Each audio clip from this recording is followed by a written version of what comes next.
بسم الله الرحمن الرحيم الحمد لله رب العالمين الرحمن الرحيم مالك يوم الدين إياك نعبد وإياك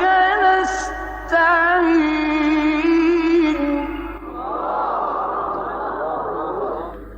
اهدنا الصراط المستقيم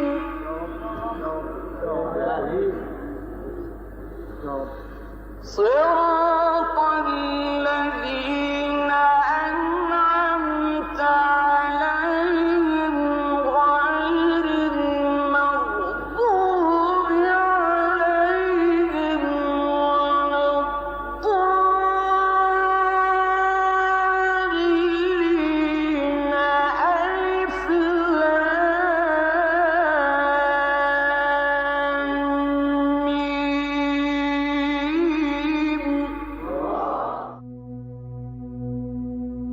إلهي عظم البلاء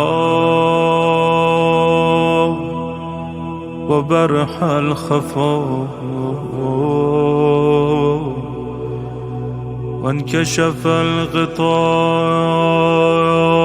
الغطاء وانقطع الرجاء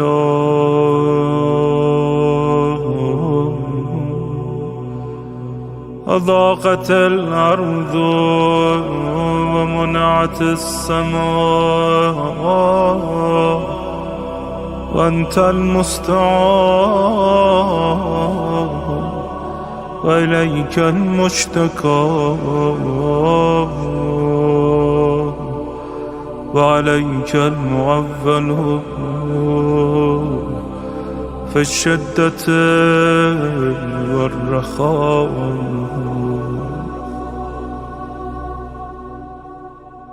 اللهم صل على محمد وآل محمد أولي الأمر الذين فرضت علينا طاعتهم وعرفتنا بذلك منزلتهم ففرج عنا بحقه فرجا عاجلا قريبا كلمح البصر أو هو أقرب يا محمد يا علي يا علي يا محمد اكفياني فإنكما كافيان وانصراني فإنكما ناصران يا مولانا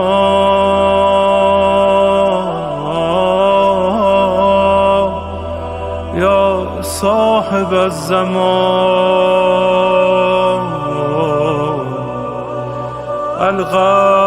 الغوث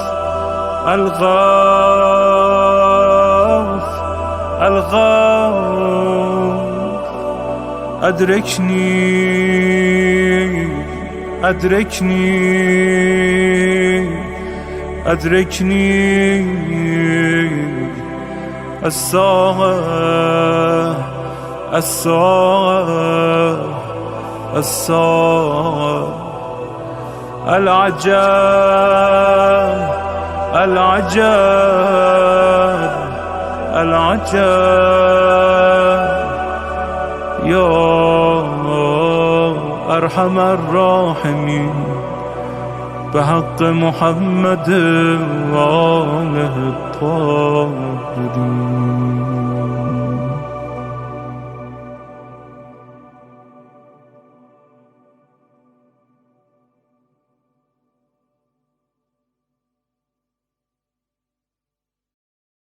أعوذ بالله من الشيطان الرجيم بسم الله الرحمن الرحيم الحمد لله رب العالمين والحمد حقه كما يستحقه حمدا كثيرا ثم الصلاة والسلام على سيدنا ونبينا وحبيب قلوبنا وشفيع نفوسنا أبي القاسم محمد اللهم صل على محمد وآل محمد وعلى أهل بيته الطيبين الطاهرين المعصومين الصادقين سيما بقية الله في الأراضين وحجته على الخلائق أجمعين إلى قيام يوم الدين. Respected viewers, Assalamu alaikum wa rahmatullahi wa barakatuh for yet again another week on the Guided Show. This week we have a very special guest with us, someone who is very well known in the community and someone who actually does something for Ahlul Bayt alayhim salam, which is an honored position. So today we have with us Hajj Muhammad Talib. Hajj, Assalamu alaikum. Wa alaikum assalam wa rahmatullahi wa barakatuh. Hajj, we are delighted to have you on the show with us, and we thank you for making the effort to come out and discuss this honored position of a Radood / Majlis Reciter for us. It's my honor to be here, man. Ahsant, Hajj, ahsant. So what we'll do, Hajj, we'll get straight into the questions, inshallah, and we'll just take it as it comes. Let's go for it. So Hajj, can you give us some form of insight into the life that you were living prior to taking on such an honor of reciting Majlis and becoming a Radood for the tragedies of Ahlul Bayt alayhim salam? I lived in Lebanon for quite some time, probably about 8-9 years, and while we were there in the school, it was like Quran competitions and whatnot. So I used to recite Quran. I wasn't the best at it. But I tried, you know, it was pretty good. It was a good stepping stone. And at that time I was like, you know, growing up I was really into Latmiyat and stuff like that and reciters, and I think it was Basim was the first tape I ever heard, and I fell in love. And yeah, from there, you know, my dad would take us always with him to Majlis, wherever they were in Lebanon. Came to Australia, it was a different sort of restart, if you want to say. Yeah, with, you know, the youth here and school and whatnot and everything what was in, it was basically music and stuff like that, and I got into that. I had a very musical ear. And yeah, from that, that lasted for a few years. You know, everyone goes through that youthful period. That's right. It's a phase, as they say, and not a lot of my friends were, you know, the best of people. So I hanged out with the wrong crowd in sort of my circle, but I think it was like around 2010 to 11.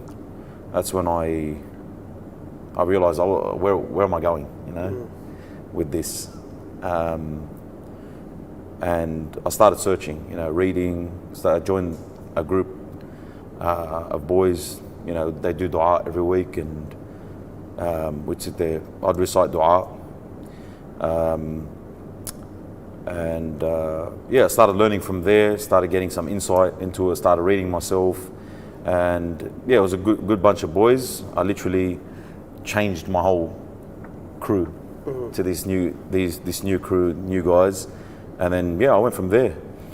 I think it was one of my brother's friends from the community. He had heard some of my stuff, my pre-Jahiliyyah days, Okay. I call it, stuff, and he said, what are you doing? He goes, where are you going with this? And he goes, I have an idea. And he said, I've searched the internet high and low, and I haven't seen any dua recited in English. And I believe he was obsessed with doing dua kumal in English. And so I said, yeah, I've got a studio, and translated dua kumal in English so it's easier for listeners. And at that time, my goal was getting people to understand what, these words that they listen to every single week. So up until that point, you were always reciting in Arabic until that idea came about? That's right. Okay. I recited a bit in the mosque. I think it was like 07, 08, but with no dedication, So how old were you roughly back then? 010, 011? I was around 2010. I was about 23, 24. Oh, okay, well, so just very young. Yeah. Yeah, okay. All right, Ahsan. So what inspired you to begin reciting altogether? Look, prior to my phase, I was always obsessed with reciting. I wasn't the best at it, but I'd always try. To be honest, to be frank, I was actually jealous. When I was in Lebanon, there was this female in our class. She had an amazing voice in Quran, and I'm like, I want to have that, And then I just try by myself at home, try. I wasn't the best until one day I just decided to go for it, and then I did it, and I was like, I wasn't too bad. I wasn't as good as her, but that was the start. And then from there, I just kept trying. Basically, it's training. Yeah. Did you ever realize that, I know a lot of young people kind of go through it, and even people that might not have a voice tend to go through it, where they might record themselves on their phone, privately in a room or something, or in front of the mirror, or some people even do it in the shower for argument's sake. They try to see if they've got a voice. So did you ever kind of go through these sorts of things where you recorded yourself, listened, and then told a friend, what do you think? Or did you ever play the card where it's like, record yourself, show someone, or what do you think of this, without telling him it's yourself? Yeah, I actually used to sit in my room all the time. I had a back there was a deck, the side A, side B ones. Oh, okay, yeah. It's a tape recorder. I don't know if the millennials know that stuff. And I used to record myself. I'm like, it wasn't the best, but I can try again. I'd have to go all the way to the beginning of the tape. Yeah. To record over that, and then I'd try it myself. I was a very closed off person, very shy. I wouldn't like, I wasn't the type to go around, sing or recite wherever I went. Nah, it was strictly just me. Yeah. And the first time you recited, it was back in the classroom in front of people, or? It was. Yeah. It was actually, it was. I put my hand out. I raised my hand to recite, which was a bit weird because, back when you're younger, you don't want to be picked. Yeah. And I'm like, I'm doing this. Raised my hand, and then I don't know. I just went for it. My friends were shocked. They're like, "Where'd that come from?" Yeah. I don't know. Been training. Yeah. Ahsan, Harsa, did you ever question your voice ability? What gave you the courage to be confident? And have you had any lessons on how to control your vocals after kind of realizing that this is the track that you want to go down? I never thought I was good. That's what I'd always tell myself. No, I'm not good enough. I'd listen to a reciter, I'm like, wow, I wish my voice sounded like that. But what I thought of myself, another person would think, well, you actually have a nice voice. But to me, I think me having that mentality kept me grounded. I didn't grow ahead, or I'm something. A lot of the times I'm a person that doesn't like compliments, not because, it's for the fact of, it sort of builds riya in a person, that conceited character that, I'm a great reciter, That's why I try to try zoning out from when, someone's like, oh, you got an amazing voice, so I keep telling myself, like, I'm okay. I'm not good. Yeah. And so have you sat with anyone out there that is kind of known, even if you've been overseas, ziyara and whatnot? Have you come across people that are known internationally for their voices and kind of had tricks and perks and things like that from them on what to do? Or have you recited in front of them personally and told you, do this, do that, raise this, drop that sort of thing? Or I actually I was in Hajj in 2013, and I remember I was sitting in the lobby and I was bored, Then I jump on my phone and I see one of my favorite reciters is like reciting down the road. So I put my abaya on and I ran down the street in Mecca. I had no idea where I was going. Yeah. After like three or four hours looking for the guy, I found him. And I sat with him for a lengthy, like 3 hours. Wow. And we were just talking about things. I was asking about how life is, you know, I think he was Bahraini.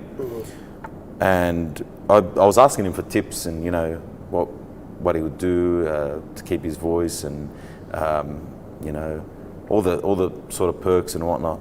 But I was actually more fascinated. Like, you know, I was gobsmacked. He was sitting in front of me. Yeah. Like, from, you know, worlds apart. I'm in Australia. And I watch him as I was growing up. I was watching this guy, and then he's sitting right in front of me. Wow. So who was the guy, if you don't mind? It was Ali Hamadi. Ah, okay. Interesting. Ahsant, Haj. On that note, before we move on, so with regards to recitation, I've got a very close mate, which I'm sure a lot of people are familiar with, Sayyid Hamid, for example. He's told me a lot of things about when you come to recite certain things you can't eat or drink before recitation because it affects your vocals and whatnot. Are these things that you kind of stress on heavily to yourself before reciting? I didn't. And speaking of that good friend of mine, Sayyid Hamid,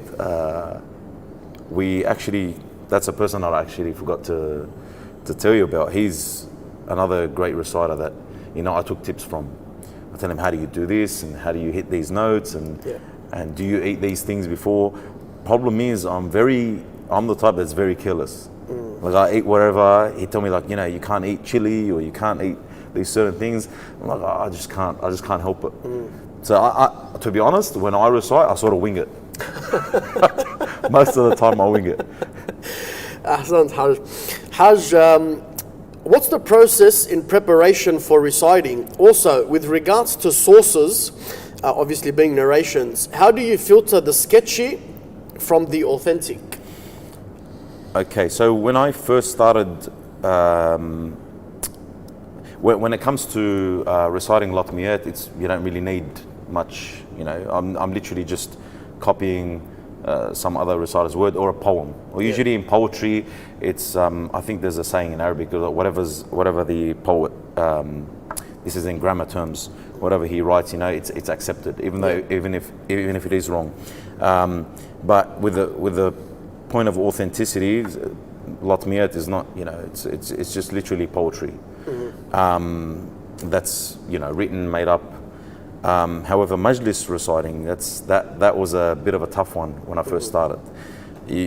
A lot of people need to understand that I had to find authentic books. So I was taking books to our esteemed scholars in Sydney or even from overseas, and I was asking them, are these books, you know, okay to use in reference to writing Majalis? Because I had to take the books, which most of them were in Arabic, and I had to sit there, you know, it's a long process, translating, using the correct translation and terminology to English, which I remember it actually took months of work, but doing that, I finally had at least, you know, the basis of the Majalis, which doesn't change. The story doesn't change. The only thing that probably changes is, you know, some reciters add poetry, which sort of makes it sound like it's a different majlis. But the heart of it, the main thing of the story is it doesn't change in Ashura usually. But yeah, the authenticity of the books, we had to ask like a few scholars actually. Some of them they tell us, you know, don't use those. There's a bit of ishkal in the rijal.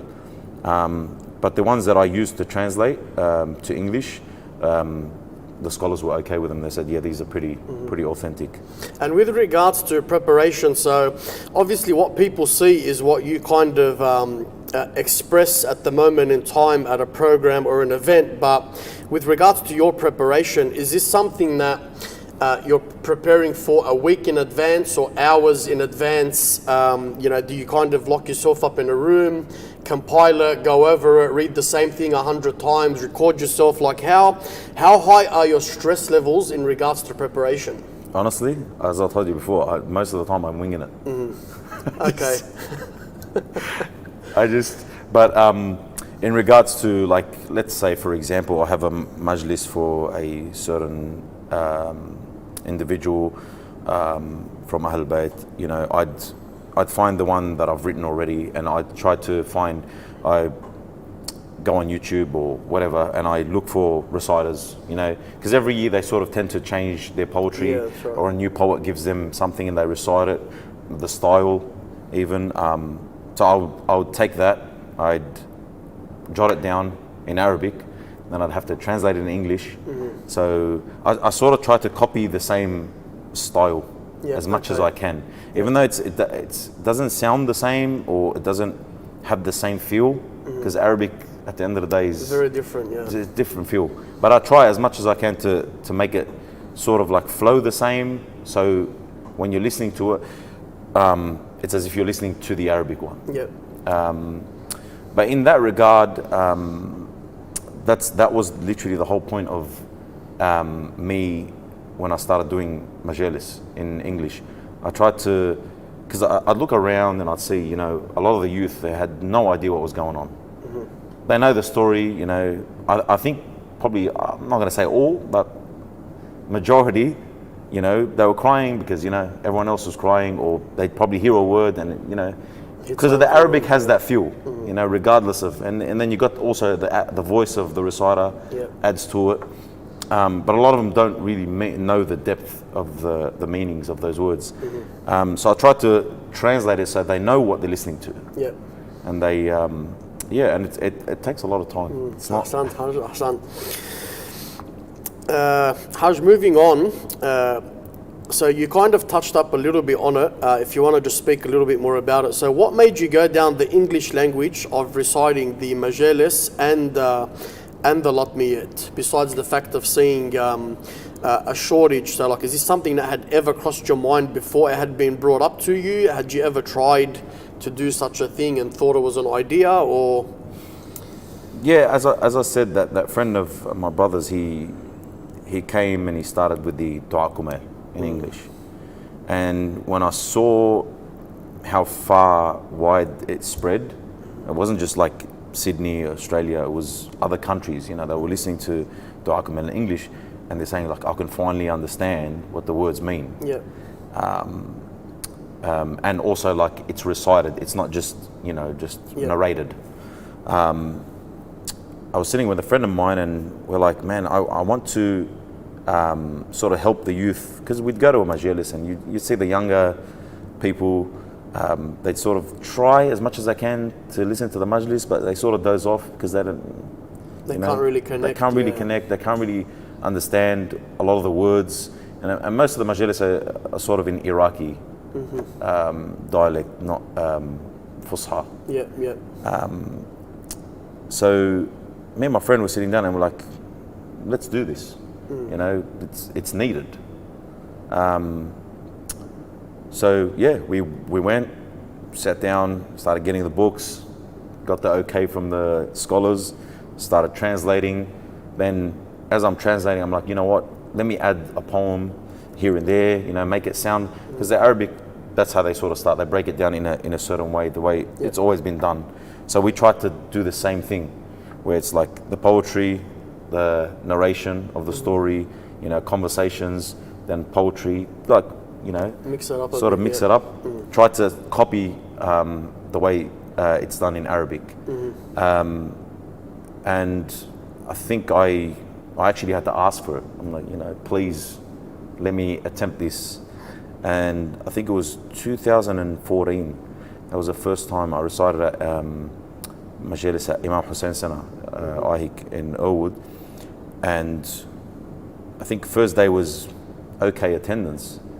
And then second day just started building more and more and more. People from other centers, other areas started coming, because now they're understanding what's going on. And we're breaking it down exactly how they want it to be. And alhamdulillah, it just took off from there, and then started dabbling sort of in, you know, English Latmiyat. We have a friend as well in UK, Ammar Nashid, May Allah bless him. He's amazing English reciter. I started sort of like trying, that style. But in the Latmiyat regard, I found like it's a bit, trying to copy the style of Arabic. It's not the same. Doesn't work, huh? Nah, I'm gonna say it's a bit cringy. So I tried, to sort of as much as I can, because look, as I said, I got a musical ear, so I've been in that world. So, and with the youth these days, it's music. That's what it's all about. It's what it's all about. We try to sort of like write something and recite something that's actually, this is not bad to listen to, and it's religious, but keep it halal, of course. Yeah. I try to avoid any haram instruments and whatnot. But and it's alhamdulillah, it's been going well. Alhamdulillah. And I think now we're working on an album. Yeah, proper projects. Yeah. Yeah, I have come across one of yours, Where Is Your Grave? I've actually, most of the YouTube views that are actually on it, they're probably from me. Just keep repeating it in the car non-stop. Habibi Haj. Haj, were there any changes in your life after you began reciting? If so, can you give us some examples? The number one most important change for me was the way my father looked at me. Honestly, that was everything to me, because in the phase he was very disappointed. But when all those changes started happening, and I started getting into that scene, just my dad, who's just so proud. My dad can go out and say, like, this is my son. That's, it was an amazing feeling. But alhamdulillah, Allah subhanahu wa ta'ala blessed me with, ever since I made that journey, it's been nothing but, glad tidings. And alhamdulillah, I've met some amazing people, and I don't think about my old life anymore. It's like a blur. It's as if it never happened. Yeah. But and I'm looking forward to the next steps. Inshallah, we stay going in that direction. Inshallah, ilahi, ameen.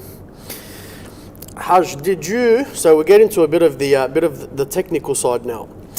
Did you, if so, ever feel like due to what you do now, aspects of your life have had to change? Many. Whether it be, at the workplace, because things that I used to think that it was okay, they weren't, So certain places I can't go anymore, It's not like I want to.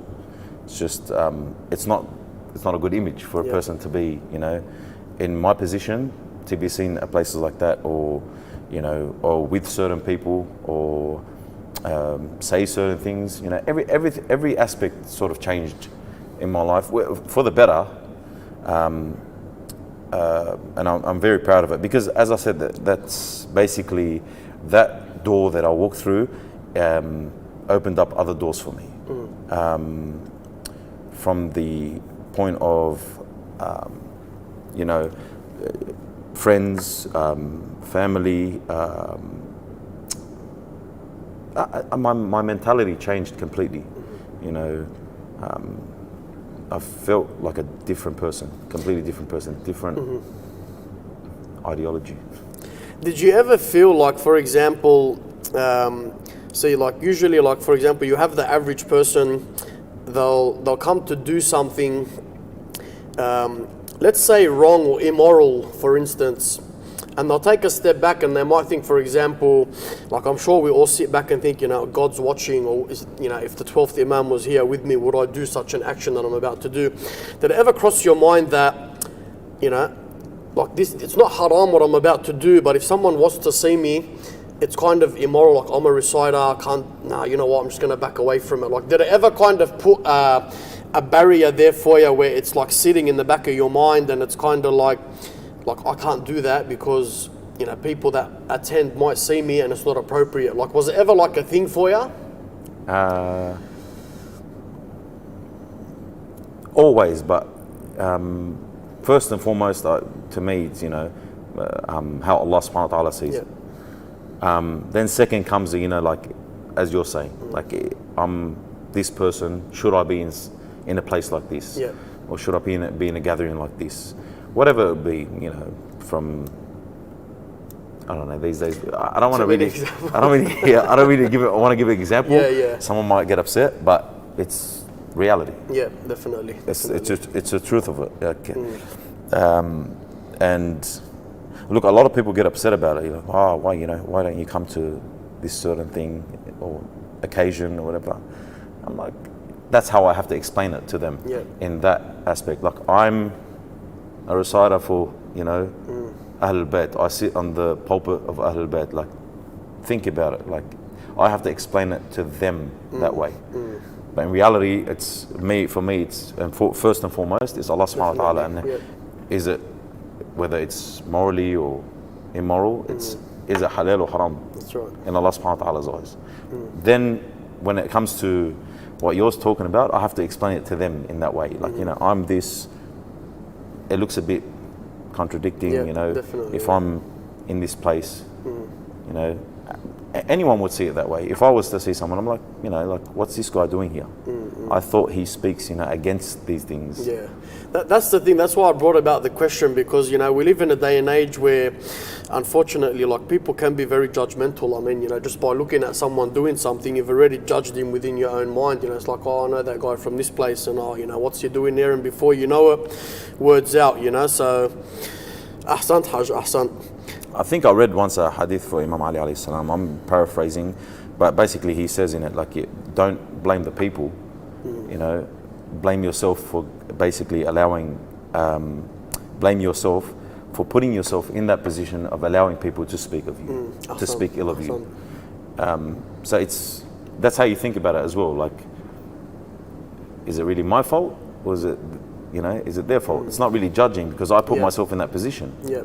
It's like, I'll just give an example. It's like me, and I do what I do, and I'm seeing, you know, I don't know, I put up on my social media, I've got a glass of alcohol in my hand. It's pretty stupid. Like, it's not something smart to do. Yeah. That's an example. Like, it's just common sense. Like, I'm mixing two worlds, and that shouldn't be mixing. It's like oil and water, yeah, exactly. They don't mix. Ahsant, Haj. Haj, now after so many years of reciting, so it kind of links back to the previous question.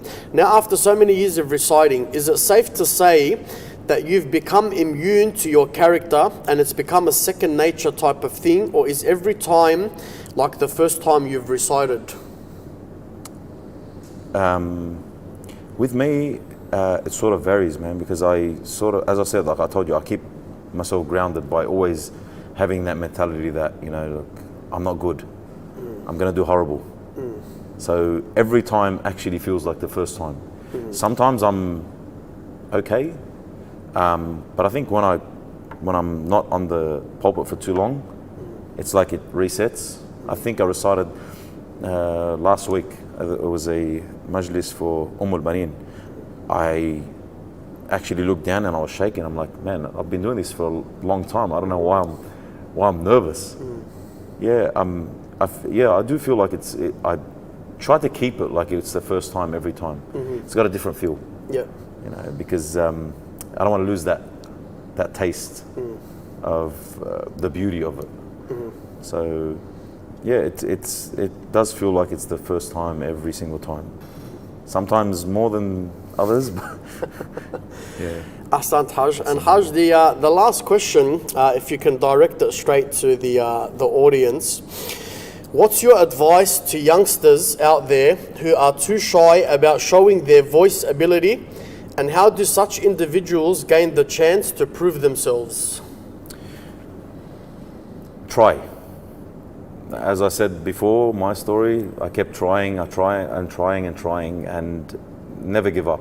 Like, you need to keep at it. Keep that goal in front of you, and keep at it. You know, as I said, you might not sound the best to yourself, but to other people, you know, everyone started somewhere. I remember I actually had to beg to recite. I had to beg them to actually slip me in, and then I gave it a crack and it worked out. And then from there I started working on other things and going other places, and yeah, just keep trying and never give up. And if you ever want to talk, or if you want to, you know, recite in front of someone and test your ability, give me or Sayyid Hamid a message or a recording or whatever you want, and maybe we can work with you. Ahsant Haj, Ahsant. Viewers, that's today's episode. Just a quick note before we do wrap up the episode. So obviously what Haj Muhammad Talib does, you know, it's something that's it's very difficult. It's kind of in line with a lot of the speakers out there, you know, our scholars out there that prepare for hours on end for things. Like, it's not something that's very easy. And as you mentioned, you know, he may be sitting in front of an audience, but it's kind of like you look down and you're shaking, you're nervous, and it's not always about the recitation itself, it's about who you're reciting for. So when you look at it in that manner, it becomes such a hefty duty upon your shoulders, and it's like, I'm doing this for God first and foremost, but at the same time I'm serving someone with a very high and pious status. So it's not something that is very easy. You know, you've got the voice aspect, you've got the recitation aspect, you've got the nervousness aspect. So there's a lot of different things that happen, and that's why it's, you know, our duty for people like myself that don't have a voice at all to respect these people. Like, when they're reciting, give them the time, give them the focus that they deserve. You know, even, you know, I've come across a story where there was a brother that doesn't speak the same language as what one scholar was giving a lecture about. It wasn't even a recitation, it was just a lecture. And I've seen a lot of people, for instance, walking out that speak the language, and this person didn't even speak the language, yet he actually sat down. And he was actually approached after and asked, you know, like, you don't understand the language, why did you sit down the whole time? And his exact response was, you know, the person has prepared their work, they deserve the respect and the time, and that's exactly why I sat here. So this is an approach that we should all learn from. And, you know, just because you don't understand something, it doesn't automatically mean that you should leave the environment or the place, because obviously being in places where these sorts of things are recited, whether it's a Husayniyya, a mosque, or even if it's a hall that's rented, it's the blessings that are within the hall and your participation by attending there and making it into a crowd scene that allows speakers to kind of invest more and be more passionate about it. And Alhamdulillah Rabbil Alameen, wa salatu wa salamu ala Sayyidina wa Nabiyyina Muhammad wa ahli baytihi at-tayyibin at-tahirin. Assalamu alaikum wa rahmatullahi wa barakatuh. اللهم إنا نشكو إليك فقد نبينا صلواتك عليه وآله وغيبة ولينا وكثرة عدونا وقلة عددنا وشدة الفتن بنا وتظاهر الزمان علينا، فصل على محمد وآله وعنا على ذلك بفتح منك تعجل وبضر تكشف ونصر تعز وسلطان حق تظهر ورحمة منك تجللنا وعافية منك تلبسنا برحمتك يا أرحم الراحمين.